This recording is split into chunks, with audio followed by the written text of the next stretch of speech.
I'm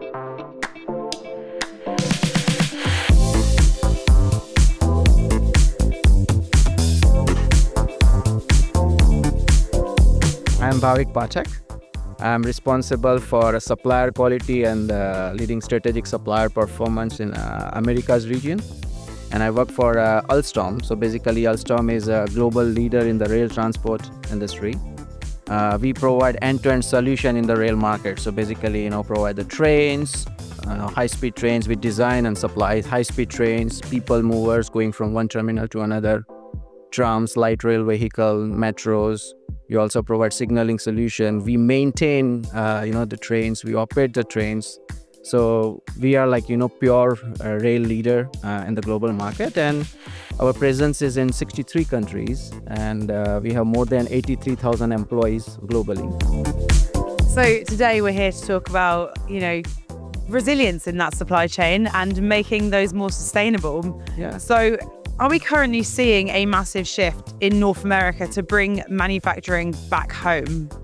Absolutely. I would say, there is a massive shift in terms of resilience. And as a matter of fact, the value has changed. It's not like, very typical or traditional, sourcing activities.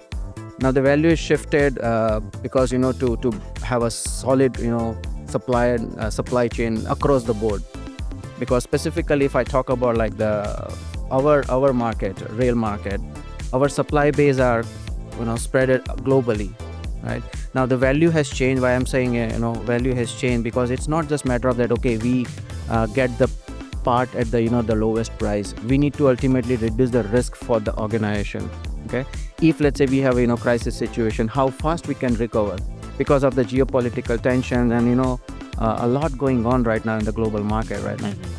Prices are fluctuating, and then it comes to the tariff and all that. So all these, different challenges what we are facing right now, basically it's a risk prediction model, over a period of time we have been developed, and we are developing as well right now at the moment. So there's also a shift in terms of the development of materials. So you guys have actually committed to being a leader in green mobility. Yeah.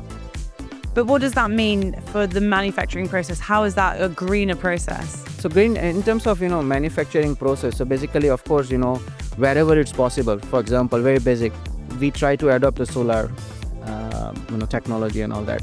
Some of our plants in our region, certain section, we are just, relying on, those green energy right now. Even we have a solution where we, have a hydrogen train. Even recently we had a trial in Canada for our hydrogen train solution. So there is a dedicated research and development ongoing as well, to make this technology more robust. We have an innovation center as well. So this is, we are heavily investing on those because that's the need of an hour right now. So this is what we are focusing on.